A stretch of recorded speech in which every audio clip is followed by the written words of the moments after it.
Walking Dead, What If? Hello everybody, and welcome to part 4 of What If Maggie Died at the Lineup. Sorry if my voice isn't as enthusiastic, or, if my voice just doesn't sound very good, because I'm sick right now, apparently, but I'll try my best. And real quick before we start, I just want to correct a little mistake I made in the last part. In one of the ending photos, when the group arrived back at Hilltop, I actually had Sasha with them, which obviously is impossible because in part 1, Sasha is killed. So, I just wanted to apologize for a little mistake there. And now let's get right into part 4. So at the Hilltop, everybody but Gregory would agree to fight the Saviors, including the other Hilltop residents. Rosita would stay behind at the Hilltop to watch over for the Saviors and make sure that Gregory doesn't try and betray them. Meanwhile, Jesus would bring the rest of our group to the Kingdom. At the Kingdom, Rick would reunite with Morgan, and they would actually be able to convince him to fight after informing him of the lineup and the death of Spencer. The group would then meet the King and would try to convince him to fight, but like in canon, he would be pretty hard to convince and wouldn't for the safety of his people. Now, after this, a lot of things would go pretty similar. Like, Daryl still stays, Richard and him make a plot, they find TNT on the road, the Saviors show up to Alexandria looking for Daryl, they find out Gabriel is gone, and all that stuff goes relatively the same. And then, for the mission to go find Gabriel, Rick would recruit Michonne, Tara, and Aaron, and Olivia would actually offer to go with. Rick would be a little bit skeptical about this, but he would agree nonetheless.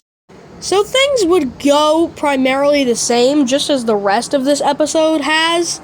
They would meet Jadis, she has Gabriel as a hostage, all of that goes about the same. Rick gets pushed, he meets Winslow, all that stuff happens.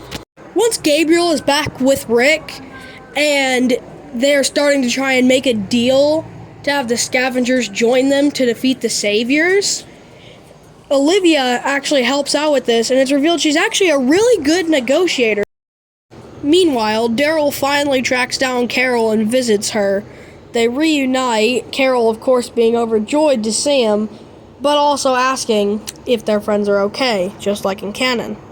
Now, at first, Daryl would be hesitant to answer, but he would feel kind of almost like he has to. It's his duty to inform Carol, due to how close Carol and Maggie really were. So, despite him really not wanting to, Daryl informs Carol of the deaths of Maggie, Sasha, and Spencer. Now, Carol is obviously really upset hearing about the deaths, but she has one more question for Daryl. What is Alexandria going to do about Negan? Daryl would once again be pretty hesitant to answer, but he would decide it is in the best interest of everybody if he does tell Carol that they're going to fight. So that's exactly what he does. Carol would then offer for Daryl to stay with her because the Saviors would never find him there. And Daryl would actually agree to stay there just for a little while, just to be safe in case the Saviors come looking for him, which they will. Moving on, Eugene and Carl would arrive at the sanctuary where things would go mostly the same, as Carl being there wouldn't really change much. Of course, Carl would get his own room, just like Eugene did, just because Negan likes him so much. And later on, after Dwight frames the doctor, Carl and Eugene would both be forced to watch, along with Abraham, of course. Speaking of Abraham, he's been doing his best to be completely kind to Negan and listen to everything he says and obey him. Although Abraham's been really close to his breaking point, almost had an outburst a couple times, Abraham has been able to keep his cool and is even starting to work his way up the ranks in the sanctuary and becoming one of Negan's top guys, even though he hates to be one. Seeing how loyal Abraham has been and how good he is becoming as one of Negan's top guys, Negan gets at least what he would describe as a great idea. he will send Abe on Gavin's next trip to the kingdom to prove himself. Meanwhile, on their way to the next trade with the Saviors, the Kingdomers find some very odd happenings going on. At the meeting, they of course would realize that there is a missing melon. Punishment would have to be dealt. Abraham would say that they should pick who did it and would try and investigate them, but Jared has other plans and he shoots Benjamin. Abraham would mouth, "I'm sorry," to Ezekiel, and of course Ezekiel wouldn't really know if it's true or not, because Ezekiel doesn't really know Abraham yet. He doesn't know if he can trust him, but Ezekiel would nod.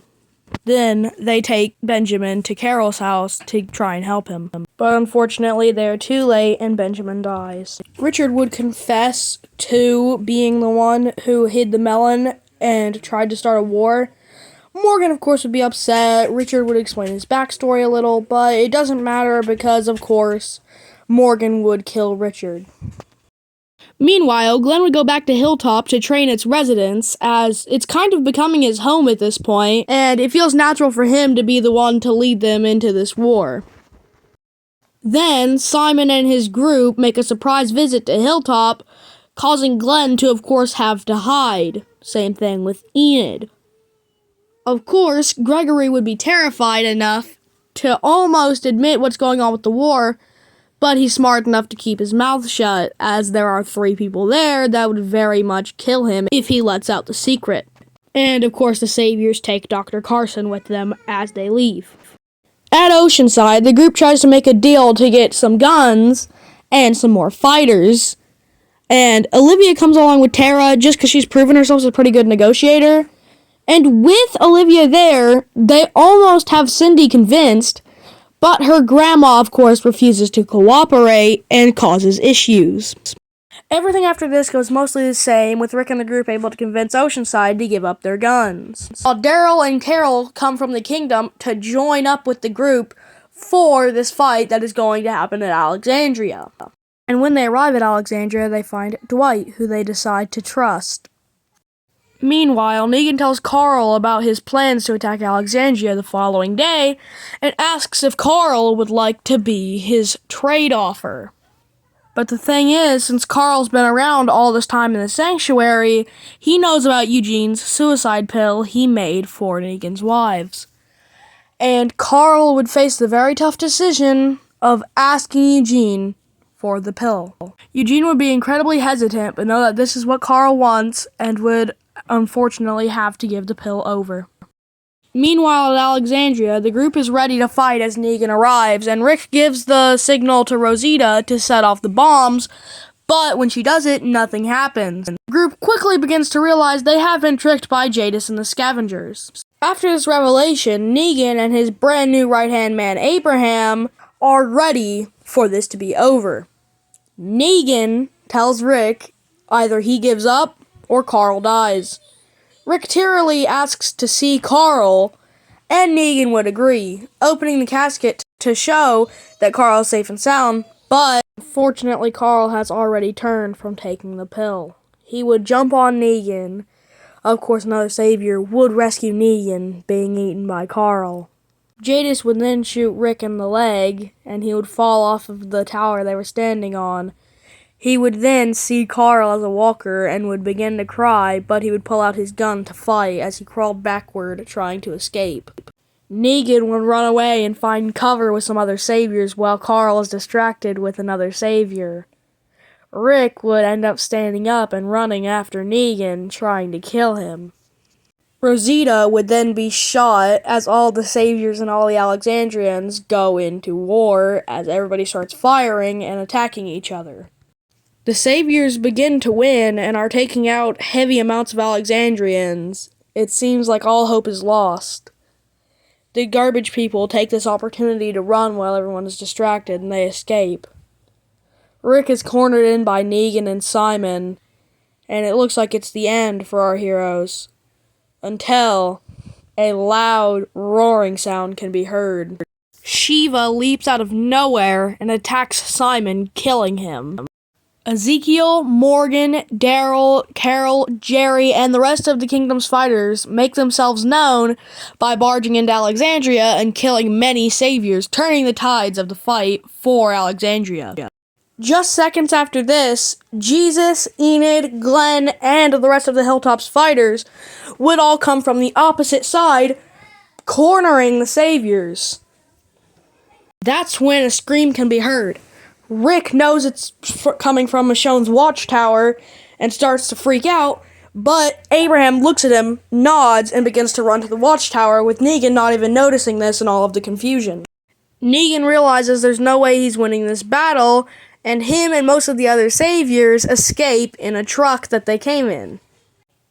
Then Rick runs to the watchtower to meet with Abraham and Michonne, and Abraham explains what had happened as Michonne had weakly told him minutes prior. Daryl then finds a sign from Dwight that he did not know what was going to happen, and then Rick, an injured Michonne, and Enid go into the woods to put down Walker Carl. Abraham then makes his way back to Sanctuary. Everybody goes back to their respective communities, and it is over for now. But this is just the beginning of the war. What will happen in the next part when we explore Season 8? Find out next time on the Maggie What If on Zeke's World. If you enjoyed this, please like, comment, and subscribe. It really helps the channel. I'd love to hear your thoughts in the comments below. And make sure to turn notifications on so you don't miss the next part when we will be discussing the first episodes of Season 8. Goodbye.